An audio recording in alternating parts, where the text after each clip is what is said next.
so we can be together. We family. Don't be scared.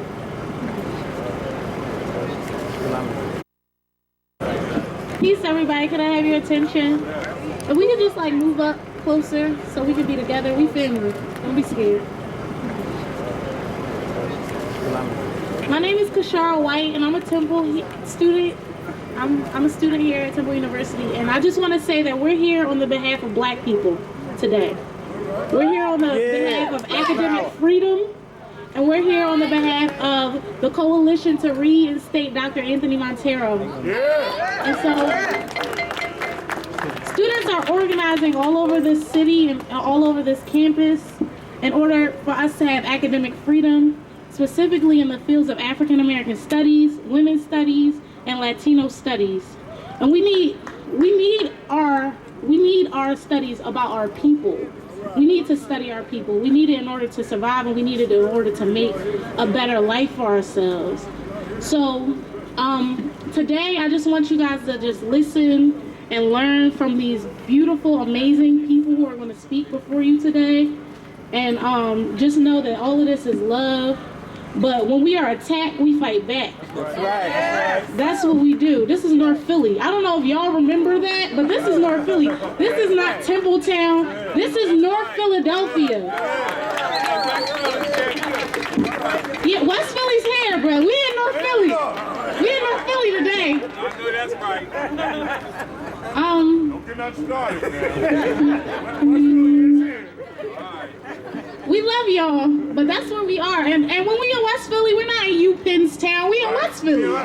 We're not in Drexeltown. We in West Philly. This isn't Templetown. This is North Philadelphia. And Black people and Latino people live in North Philadelphia. And they will not be marginalized. We are not people of the margins. We're the center. So without further ado, we're going to start with our speakers. Our first speaker will be Tom Crowan, former president, District Council 47, State Council, and municipal employees.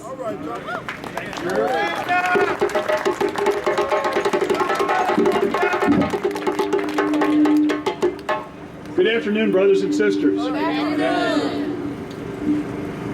I have known Dr. Tony Monteiro for 38 years, which is probably for most people in here longer than you've been alive.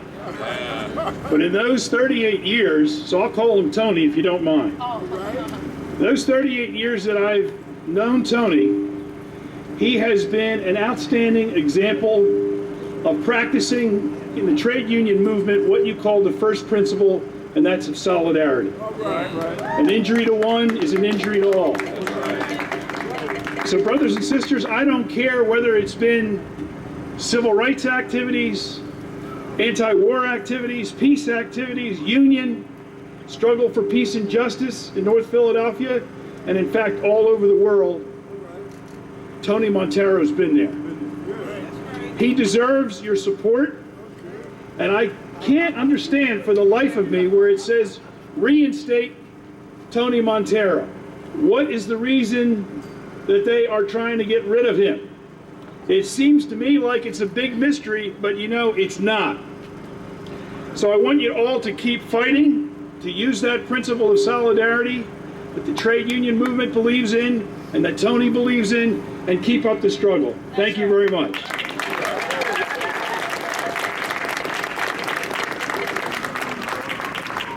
Thank you so much. We're going to keep it going strong with more supporters from the labor movement. The next person I'd like to call out is Royce Adams, the former vice president of Local 1291 of the International Longshoremen's Association. Please welcome Royce. Thank you very much, and good afternoon. And let me just say this here, it's great to see Tom Cronin here, because when he started talking about the time that he has known Tony, I'm just a few steps ahead. I've known Tony before I became a teenager right here in North Philadelphia. And we go back with family to where I work and still work, the International Longshoremen's Association, Local 1291 right here in the Port of Philadelphia. And let me just say, our rank and file send greetings and solidarity to Tony in this fight and everybody here that we support. Also, what Tom had mentioned, being that an injury to one is an injury to all. When it comes to the industry that I'm in, it goes back with a great history of an African-American longshoreman, Ben Fletcher, who was a part of the labor history of this country when you had the International Workers of the World, or Wobblies. You had a slogan created back then with the IWW, injury to one is injury to all. And that happens to move quite far around the world because on the West Coast, your famous labor leaders of the last 2 centuries, a man called Harry Bridges. He was very instrumental in making that union one of the best and most powerful unions during the 30s on up to the 70s with the International Longshore and Warehouse Workers Unions. And the reason why I want to make that point, because that's our counterpart of the International Longshoremen Union here on the East Coast. I called in this morning to check with some of the leading people on the West Coast. They're negotiating contracts right now, just as Tony had to still negotiate his. And they were asking me about what Tony's situation was. And they can recall, just like Tom made a point, what it is. And just like what I'm saying today, what it is, because it was the West Coast that has always did good stuff traditionally. And recently in 1999, the West Coast, and along with my international leadership, agreed to shut down the ports for a day of solidarity with Mumia Abu-Jamal. And coming along with that, and a person named Clarence Thomas, the real one, that was the Secretary Treasurer of Local 10 out there, he said to send greetings to Pam Africa, who's a part of the whole movement in 2004 for the Million Worker March. And at the same time, they shut the ports down in 2009, opposing the war. But they're very interested on the West Coast of how we, even though they're negotiating their contract now, can give the greatest support through labor. And what Tony mentioned, I think, a couple of years ago at a Occupy movement meeting, because he's so great at knowing the history of W.B. Du Bois and his contributions, he said the black proletariat from North Philly. Anyway, to continue, I would think that at this time, we got to give our greatest support, not to even we have to even go beyond reinstated, because Tom was saying, reinstate Tony. Tony, and I seen him sign here today, is North Philly. You see what I'm saying? Tony qualifies to be actually the dean of Temple University. We go back in recognition when I came up here and saw that wall, Watman Hall. I said to Tony, back in the days we were at Lincoln University, he was the president. When Nkrumah was ousted, I remember being in his office that day for reasons. And then he came over here to Temple University, as I can go back in what Ben said, 72, when we brought Angela Davis to Temple University, who was also a part of what happened to her in 1970 when Ronald Reagan then was the governor of California, when he tried to oust her from teaching there at the University of California. So it's not the same thing, I would say, what Tom mentioned, because Tony has given up the greatest support for, as a person here in Philadelphia organizing for Mumia. There is some signs of the politics that's going on at this university that's been traditional and racist to the core since it's been here. And Tony has a legacy of being here on that fight. We can go back in the days of the anti-war movement here on this here campus. In organizing, just like, I like the way they are so polite, the campus guards. When I asked them where to go, Tony was a part of that movement, like Henry Nicholas is back there with organizing the guards into a union, because they was reflecting at this time in the 60s and the 70s to say that we had to keep out black people off this campus, and it's still that way. That's right. You see what I'm saying? That's right. So Tony has always been a part of that fight, and I'm just going to try to sum this up and give you a little bit of inside job. Tony, like I say, longshoreman, has a traditional history. Tony's father is a retired longshoreman from my local.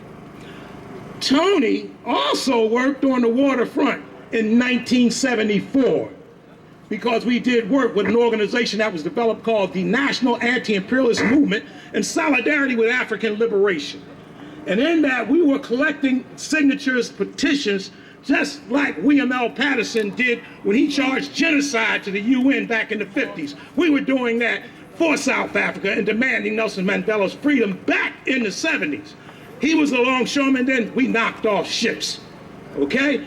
And so he has a wealth of history in this town. He was actually he was the national director of that program, and that's one reason why he had to leave the waterfront to continue that fight.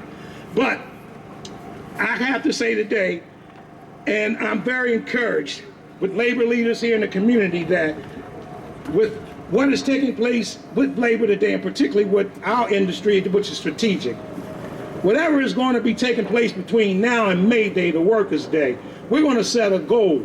And I'm putting this out there now for the support throughout the country in the maritime industry with shipping.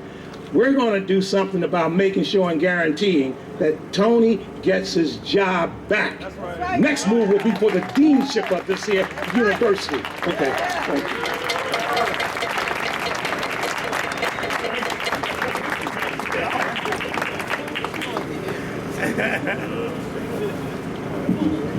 I'd like to introduce Henry Nicholas, President of 1199C Hospital Workers Union.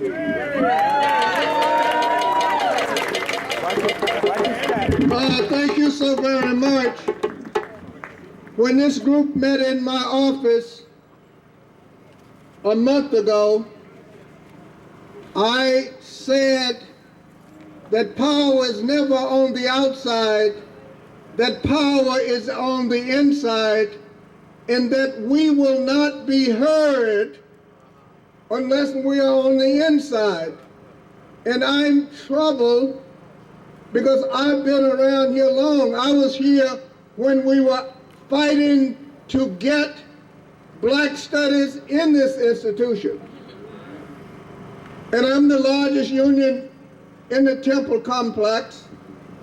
But I'm troubled by the fact that all of the people who understand what justice looks like is out here and not in there. That's right. Are you listening? We should be in there where the decisions are being made. That's right. To be explicitly clear, we should be at the trustees meeting right now, not out here. That's right.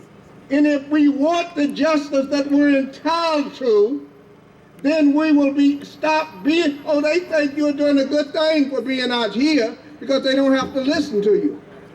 We need to be inside where the trustees are meeting. Now they say there are some trustees that represents our interests. I don't know who they are. And if there's not, we should go in there and represent ourselves. I had a problem coming here today because we shouldn't be on the outside. We should be on the inside where the meeting is going on. Are you listening? That's where the power is. That's where the decisions are being made. Until you get ready to go on the inside, justice is not free. In pursuit of the justice that are real, we have to be prepared to pay a price. And whatever price needs to be paid. And I don't know a greater price that I'm not prepared to pay. So we have to make up our mind and decide that we're going to stop standing on the outside and go on the inside to have a discussion with the trustees. The president is not going to change her mind unless we put some pressure on. Right. You only put some pressure on if you're in the meeting, because then we can demand some answers. They would read about that we were here. They would respond if we were there. And I just wanted to bring it because I'm troubled by the fact that we're on the outside and not on the inside. Now I know Tony probably better than anyone. The first invitation I got when I came to this town, his mother invited me to his house and told me to look out for him. And I've been doing that ever since. Sisters and brothers, think about what would happen if we were at the trustees meeting. Not out here.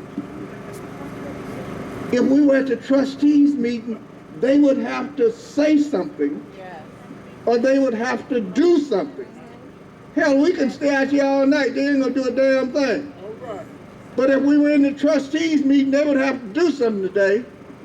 And I'm making a point, because if we are going to see some change here at this university, we have to be inside where the decisions are being made. Think about that and call me when you're ready to go on the inside. Right on.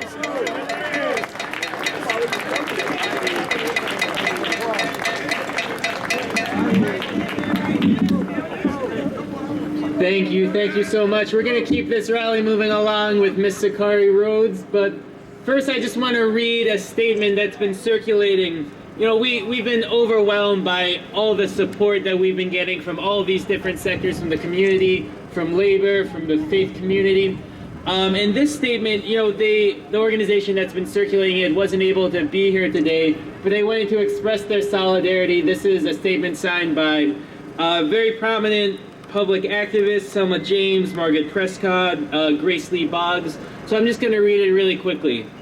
So it goes, "We are appalled at the firing of two distinguished and much respected educators from Temple University Black Studies. Professors Stanford and Monteiro have helped bridge the gap between the community and the university, making some university resources available to the community while bringing vital and current community ideas and energy to the university. They have helped keep Black studies rooted in and relevant to the Black community and to the entire city, while ensuring that the history of Black people and of the movement against racism, which Black people have led, is not lost to future generations, whatever our race.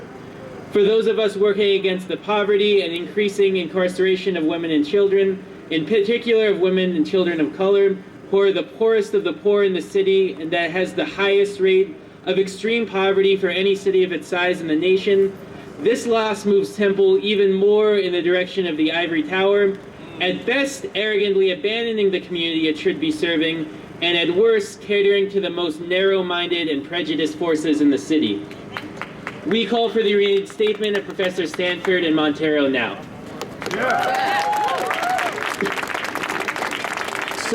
So let's keep the round of applause going for Miss Sakari Rhodes.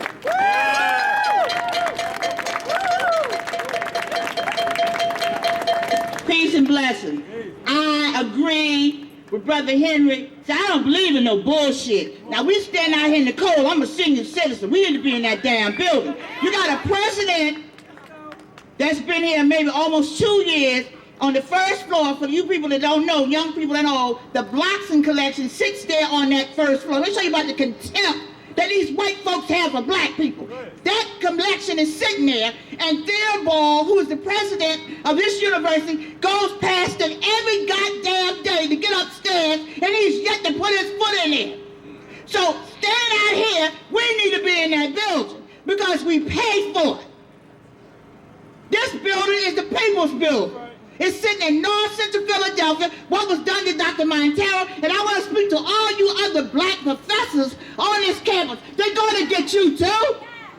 You're sitting here cowering behind these white folks, they're going to get you too. Sophus is a goddamn racist.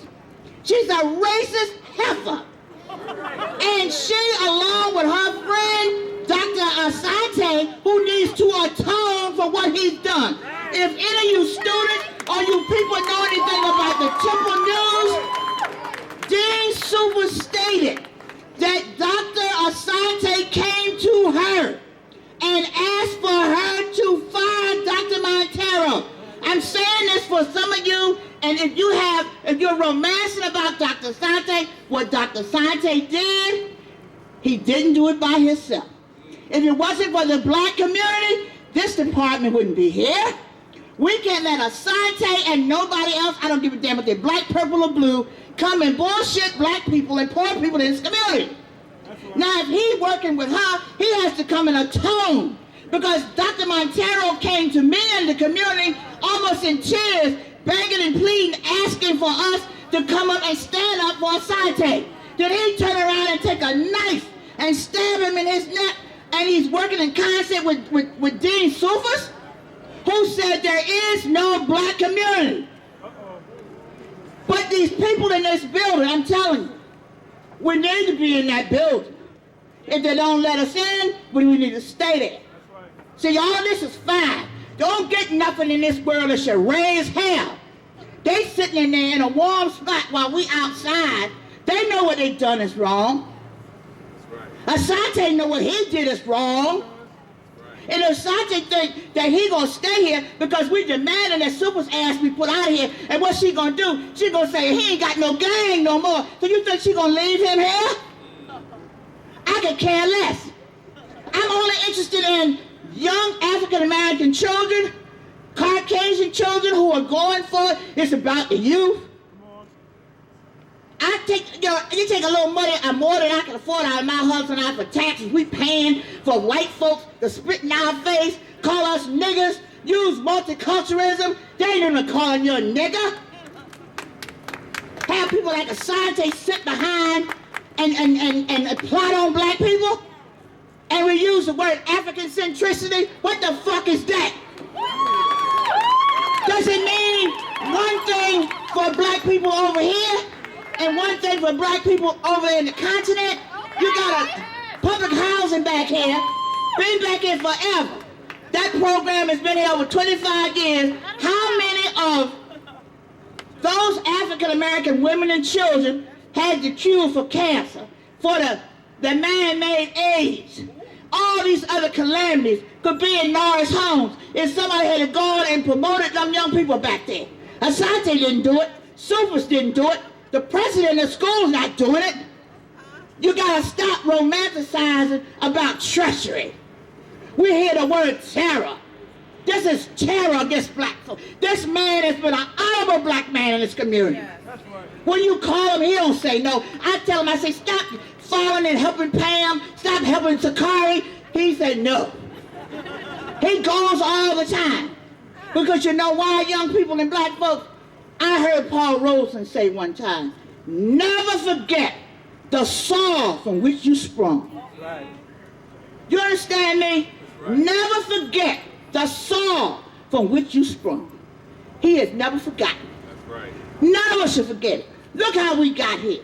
We standing on the shoulders of people that died and suffered for us, and we let people make a trick out of us and take our money. The police over here abuse these children, these boys. I feed the homeless sometimes 3 o'clock at night. I come home, I see the Temple Police have these boys outside, up there on Broad Street, up against the wall, violating their rights. That was the white man says your right. Well, the rights must don't apply to them. Norris home sitting back there, they got all them damn lights on. How can them women and children go to sleep? If a ball roll over here, the police, the Temple Police, will run over there like they're frantic sissies. I'm sick of it. This is fine, but the ones we want is in this building. And we need to go in that door. We need to let them know that we know where they are, and then we demand justice for Dr. Monteiro. We demand justice for those children in public housing. We demand justice for these black men in the city of Philadelphia who don't get none of this goddamn work when they building all these ivory towers. We demand justice for black people who are being rejectified in the city. You cannot stand here. You have to take the fight to them. They don't give a damn. But when they see black folks coming up in that building, that make a difference. Now you Temple Police, come on, because I'm going in the goddamn building.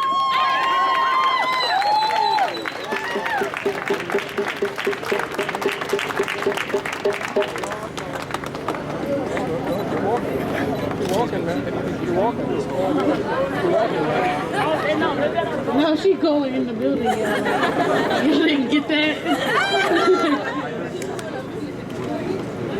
Okay, so go.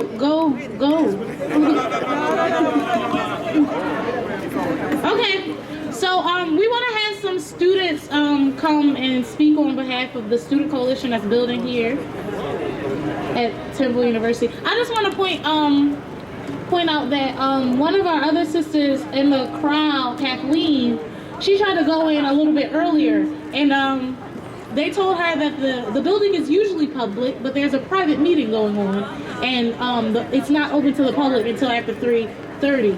So that's some old bullshit. So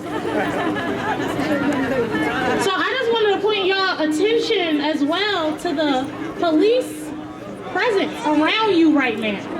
It's cops everywhere. People on bikes. People on them, you know, they had dogs out here for y'all.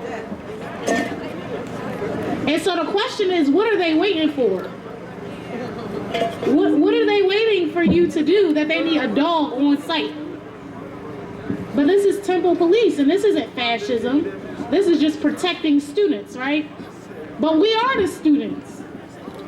Like, that's who's in the crowd right now. That's who's here. It's the black community, and Temple students are out here, and we need to be protected from who? I'm Kashara. I'm going to speak on the behalf of BSU, the Black Student Union. I'm the political action chair of Black Student Union, among other things, here on campus. And we just want to, as a collective, BSU, we just want to say how outraged we are at the actions of the university against black people, against black students, and against black academia. I don't know what's going on. We want to have black studies remain at the position that it has been for 25 years now at this university. We have the first PhD program in African American Studies in the world. And what that means is that we are the first school to elevate black studies to that level of the PhD. And so what that means for black people and black scholarship is that we don't have to go to sociology and study black people, or anthropology and study, problematize and study black people. We can study them in our own way from, with Africans at the center and Africans at the core. He's telling me to keep going. All right. So, Black Student Union is... Okay, Black Student Union is prepared and is joining the coalition because any injustice against a black person here on this campus is injustice against people all over. And so we want to make that very clear, and we're joining the coalition to reinstate Dr. Monteiro with full tenure, and a student coalition that will have all students having autonomy over these positions in the university. We're asked who the provost is, we're asked who the dean of a college is, and we're asked who the president of a university is, and we don't know what merits them to be in that position. These people are hiring their racist and sexist friends. And so what students need is autonomy over picking and choosing who these people in these positions will be and what those positions will do at the university. We pay the bills around here. That's right. This is our money that goes to their bank account. That's right. So when understanding that, we need to understand our position in not allowing some person in a suit to dictate who we are and what we will and what we'll be and what we're allowed to study and in what way. We are the people who pay your bills, and we will be respected as such. And we take anything. We take whatever we want. We're never given anything as black people. We take it. So Black Student Union is supporting the reinstate Dr. Monteiro, and there will be student meetings next Thursday joining the coalition. So if you guys want to join the coalition, please do. We love you, and we want y'all to be active and inactive in this process, because we will win this. This is a fight that is absolutely going to be in our favor. So without anything else, I want to just invite Paul to come up and talk about Temple Democratic Socialists and them joining the coalition. Hi. Thank you to everyone who came out today. I'm from Temple Democratic Socialists, and we're a student organization here on campus. And I just wanted to talk about the role that students have to play in this fight, just like my friend Bashar was just talking about. We pay for this university. We should have a say in what happens on this university. Dr. Monteiro is a great professor. He's one of our favorite professors. You should see him after class every day. There's always students around him talking to him, trying to get some more knowledge from him. And so it's totally unjust that they could just fire him without our consultation. And if you just look over there, you see all those people over there trying to get in. That's emblematic of exactly what they're trying to do to Dr. Monteiro right now. They're going behind closed doors and making decisions about our university that we pay for. We pay for their salaries, and they're making decisions without asking us. Tony, get ready. All right, I'll call you later. Okay. And they're making decisions without asking us what we think about what should happen on this campus. And so I'm saying now that every student organization on this campus, every student that fights for social justice, that fights for change, that thinks that things aren't right the way they are, that they should join in this fight. Because you might think that this might be just one fight for one professor to save his job. But it's much more than that. It's about what is our role on campus. What does it mean that we pay our tuition to come to this school, that we put ourselves in debt to come and get an education that we're told that we need to go out and be successful in this world, and we come here and we pay for the school and we're not allowed to, we have no say in who teaches us, the practice at this school, practice in the community, and what happened with all the poor kids over there, all the poor people in this neighborhood, and how Temple's just going up and eating up all the communities and we get nothing, we have no say in that. That's not right. We should be able to go into those meetings. They should ask us for our advice. And that's what we're fighting for. And we think that Dr. Monteiro should be reinstated and given tenure, and he should be done that immediately. That should be done immediately. And that's what we're fighting for. And if you're a student, if you're part of a student organization, and you believe in social change, and you believe in justice, then you need to join this fight. All right, because this is the fight that's going on right now. And when we win this fight, we will win other fights. Thank you.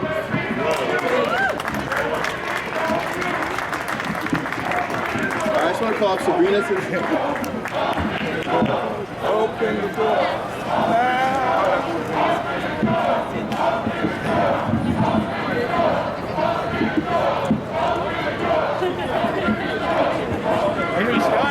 Ready? All right, hold up, everybody.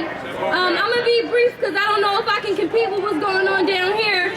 Looks like we got a pretty feisty group of ralliers over there, which is always great to see. Hello, Temple University. My name is Sabrina Sample. I'm a senior here. I'm a minor in African American Studies, and I'm a major in political science. I'm also here representing the People's Underground for Revolutionary Progress, which is a youth organization that was started out of Temple University, out of North Philadelphia, out of the traditions that Dr. Monteiro has set forth for us students here today. Young people, if you're a Temple student or if you're just a young person, I just want you to know what kind of history you're making here today. You're standing in a crowd full of revolutionaries, full of very important people. People like Henry Nicholas, who spoke earlier today. People like Sha'Carri Rhodes, who spoke earlier today. Ramona Africa is in this crowd today, so please understand the important people who are around you. You're here standing shoulder to shoulder with people who for decades have been making change, not just in the Philadelphia area, but in the world. With that being said, it's our time to take up that baton. These people are weary. These people are tired. These people have been doing work for so long, and that work is not finished. This tradition is only going to keep up if we pick up the fight.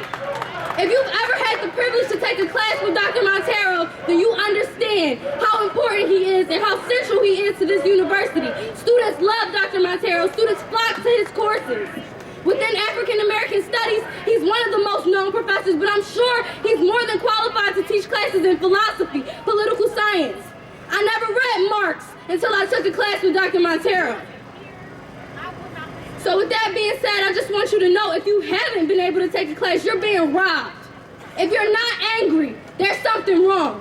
If you have sat in one of his classrooms, you should be enraged. His scholarship is central to the struggles coming out of African American Studies.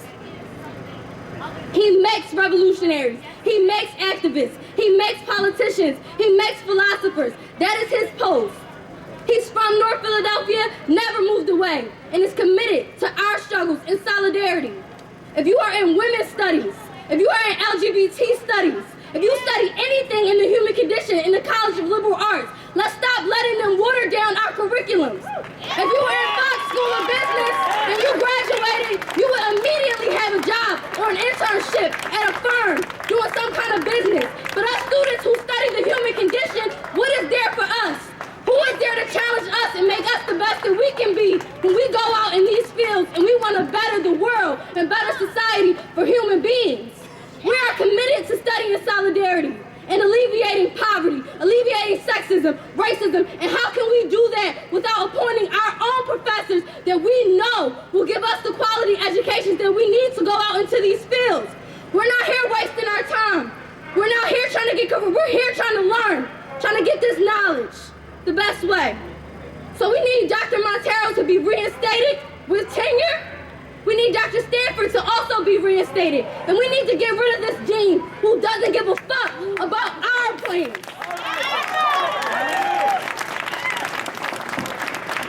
Close up, everybody.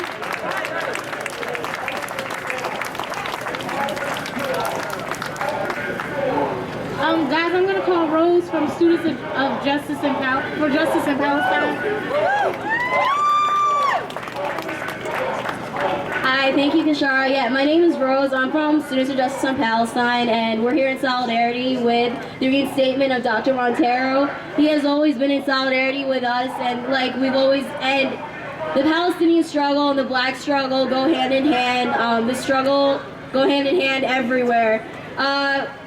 Personally, I never even had Dr. Monteiro as a professor in a real classroom. He would teach extra classes on the side on radical black philosophy, and he's the one that opened my eyes to these people. I never even heard of W.E.B. Du Bois, or I've never even heard of all these other things. He opened my mind completely in this country. Even me as an Egyptian here, I never even saw half the things that he was talking about, and then my views just completely opened. He is the one, he is a huge factor in my life as to why I feel gotten even more involved into activism of all sorts, and more into socialism and more into Marx, and he is one of the most radical professors on this campus, and he teaches real shit. I don't understand. So this has got to be one of the reasons why they want him out so bad. But anyways, reinstate Dr. Monteiro!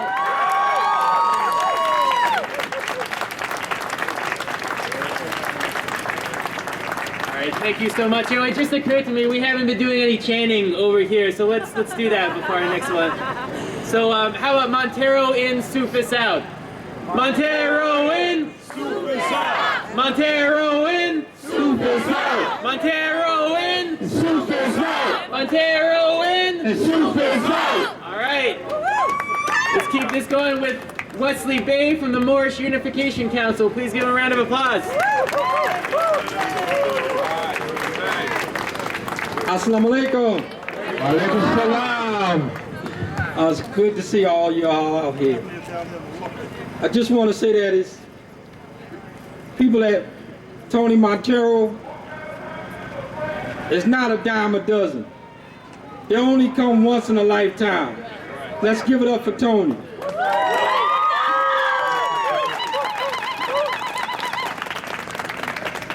I want to remind us all that the faith-based community, as well as the political community and social communities and various other organizations, stand in solidarity with Tony.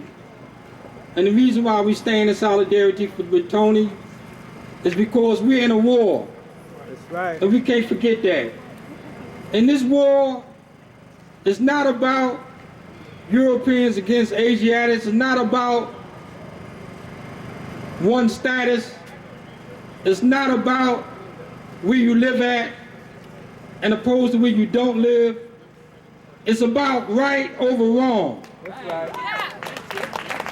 It's about justice over injustice. That's the key. This is what this is about. And this is why many of us are out here, because we're tired of the injustice that is going on not only in North Philadelphia, but all around the world. It's going on in Africa. It's going on in the Ukraine. It's going on everywhere. It's going on in Philadelphia as well as in New York, Baltimore, Jersey. It's everywhere. And we've seen it right here in Philadelphia. We've seen how this government and administration here in this city of Philadelphia can drop a bomb on a house and let 60-something houses burn. 13 people die, and send an innocent sister to jail because she did not die in the fire. We saw that. We saw it. Injustice. Mumia Abu Jamal in jail. Injustice. The Move 9 in jail. Injustice. Political prisoners in jail. Injustice. 2.5 million people of our people and Latinos incarcerated. Injustice. When do we say enough is enough? We can't just say it. We got to put our life on the line for it. Because this war is not going to stop because we want it to stop. It's going to stop because we cry out, we fight with the last breath we have for the injustice that's going on in Philadelphia and around the world.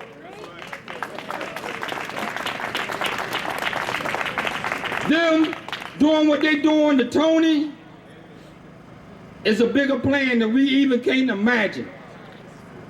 We have no way of imagining what they want to do with this area by getting rid of Tony. We've seen them get rid of the public school system. We've seen them build prisons after prisons.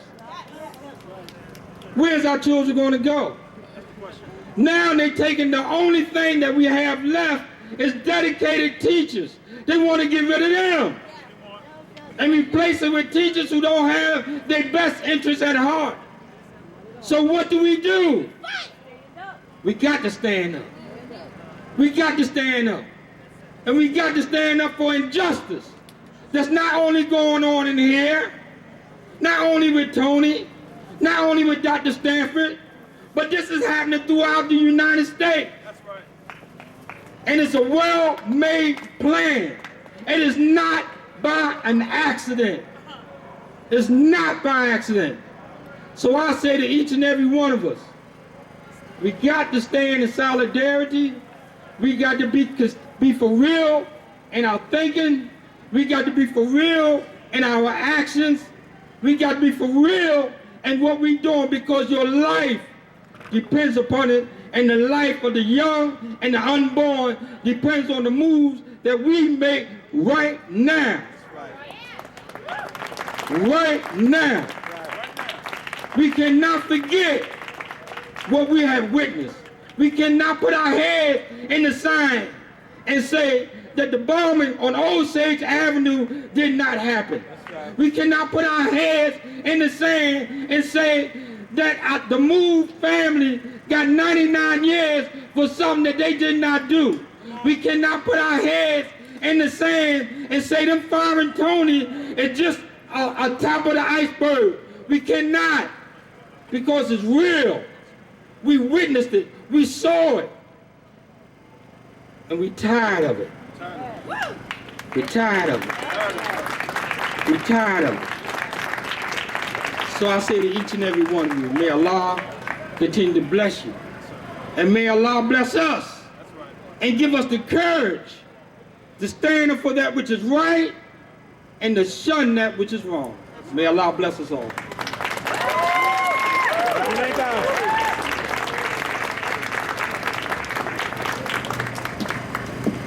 Peace, all power to the people. All power to the people. That's what I'm talking about. I'm here. I want to talk about gentrification and poverty. You know, they in there hiding in the building and people in Norris homes over there suffering. I spoke to folks and families this past Friday and how they feel about Temple. You know, I can't even explain it. I can't really explain it. But I'm going to say one thing. What's going on with Dr. Monteiro is bigger than him, and he's saying himself. It's bigger than Dr. Monteiro. It's about the folks in his community, how they're living, how Temple is pushing folks out, how they have the people in Norris homes living, light shining down on them. This has been talked about. But see, I heard it from their mouths. They're sick of Temple. They are. They're sick of them. They hate having to live with them. They hate having to come out their house and see going to work and they got to look at a security guard in their face. Facing directly at them, watching them. This is their community. This is not Temple's community. We're North Philly. Temple ain't North Philly. Gentrification, all it do is displace people, displace its communities, move them out. This grandmama I talked to, 86 years old, she said, where I'ma go? Tell the story. They said our time here is running short.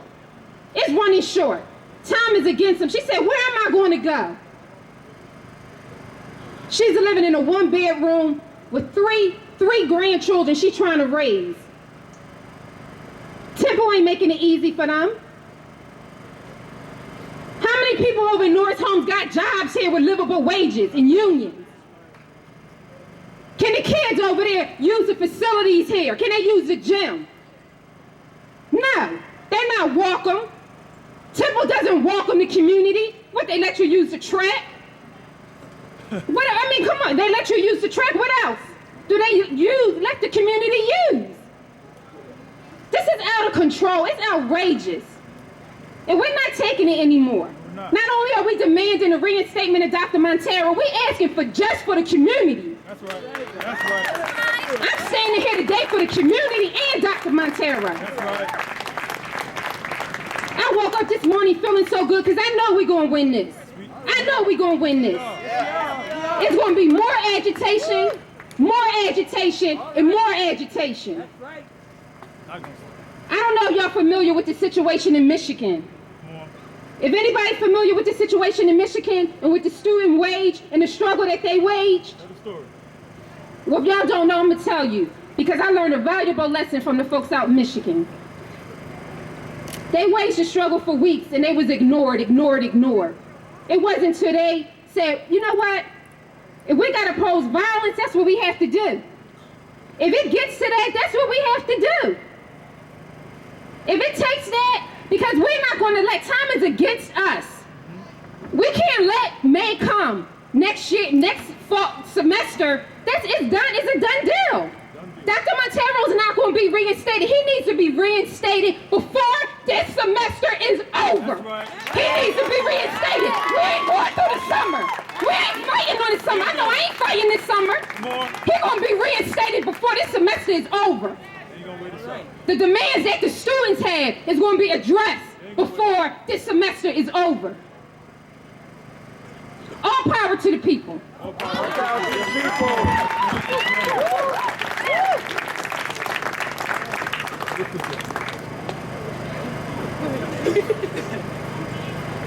All right, thank you so much, Patrice. Our next speaker is going to be Dr. Tony Monteiro. Yeah!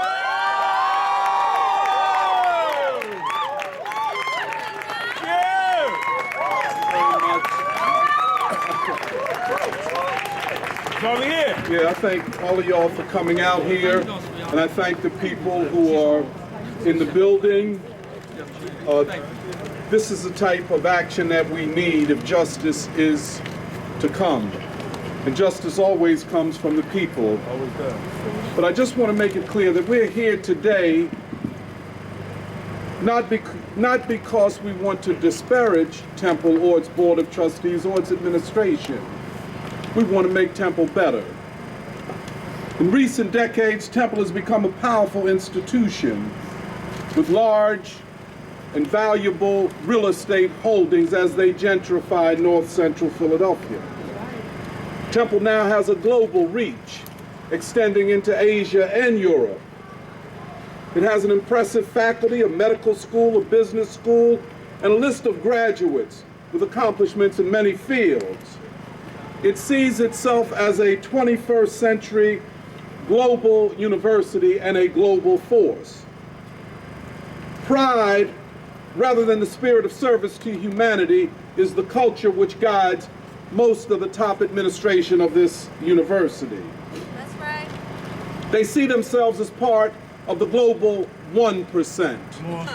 We, on the other hand, constitute a part of the global 99%.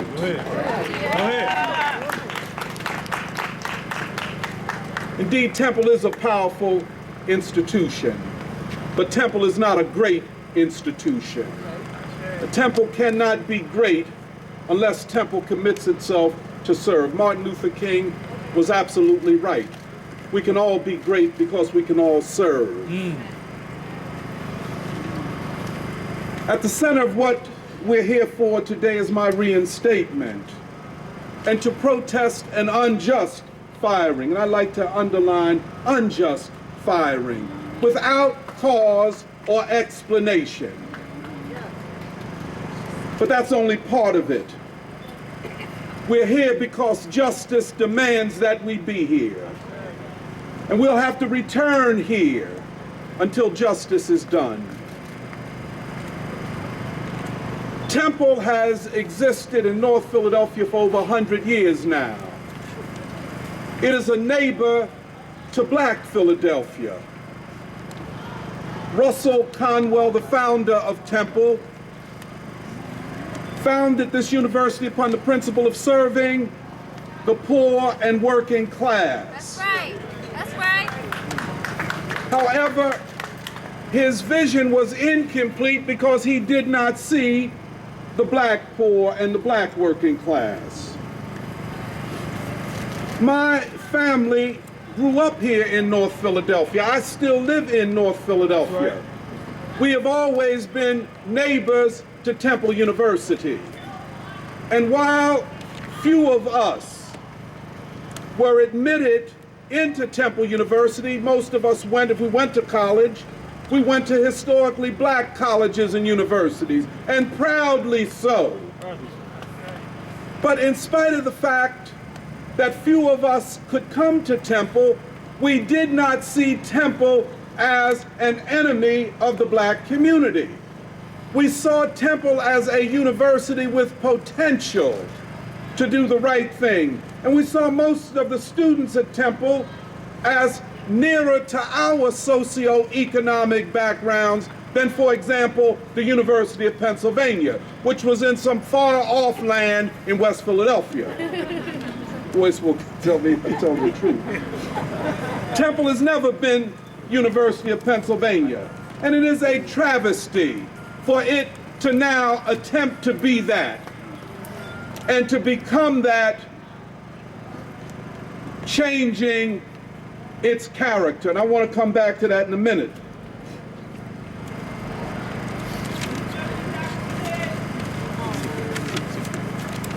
But then,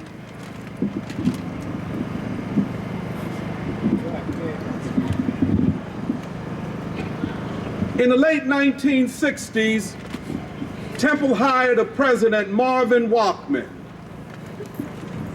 a Jewish socialist who had previously been the president of the university that I graduated from, Lincoln University. I was particularly proud that Temple had decided to appoint as its president not only a socialist, but an anti-racist. Marvin Wachman attempted to extend and deepen the philosophy of Russell Conwell. However, several presidents since Wachman have whittled away at a moral vision of inclusion and service to the poor and working class. We are therefore where we are today because of the abandonment of a vision of service to the working class. A university that wants to be a player in a global order that oppresses billions of people. That's right.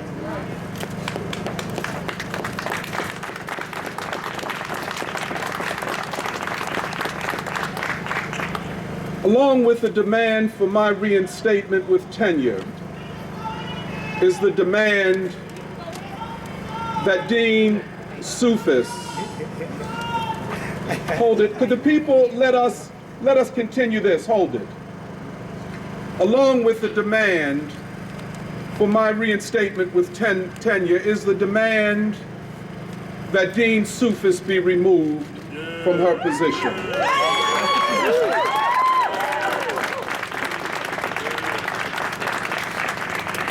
Her tenure has been troubled.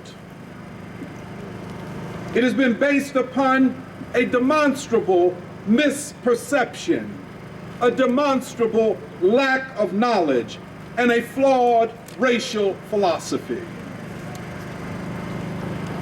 It is now time for a new beginning in the College of Liberal Arts. The College of Liberal Arts is the largest college in the university, and arguably the most important college in the university. It prepares students to become citizens and activists in a world that needs their moral conscience. Without a College of Liberal Arts, any university becomes nothing but a vocational technical institute. Without a College of Liberal Arts, the art of thinking, the art of citizenship, the art of moral imperative and good faith action cannot exist. These are things that we learn. We are not born with these types of skills. Even if one, for the sake of argument, says that Dean Sufis tried to do the right thing, even if we allow that for the sake of argument, her management style, her flawed racial philosophy, her bullying, and on, burdened her administration. Her own statement that she did not see a black community in the center of this great city where black people have made such a profound and beautiful contribution to what it is and what it will become.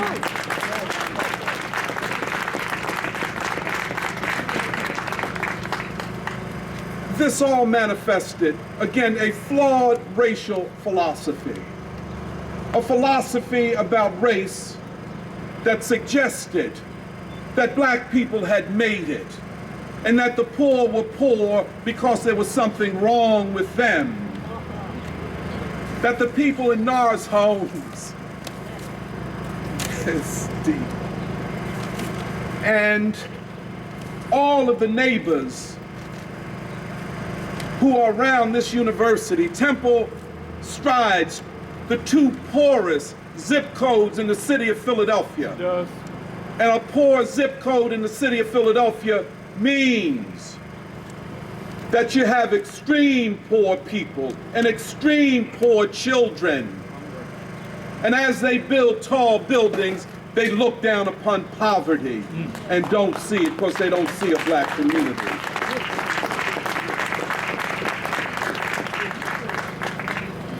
But if you don't see the black community of Philadelphia, you're saying they can't be stakeholders in what this university becomes. You say they have no moral vision that has any significance for this university. You're saying that they should forever be marginalized, imprisoned, impoverished, and made unemployed. But to this problem of the pointing of fingers in the faces of black men, and this assumption that black men are in essence a threat to academic normalcy. That if you want to take the African American Studies department, or the philosophy department, or the sociology department, or the College of Liberal Arts in a creative direction, well, think about eliminating the number of black men, because they represent something that is pathological and abnormal in American society. And therefore, you can justify pointing your finger in the face of a black colleague of yours? Where do we go from here? This will be a long struggle, and it should be.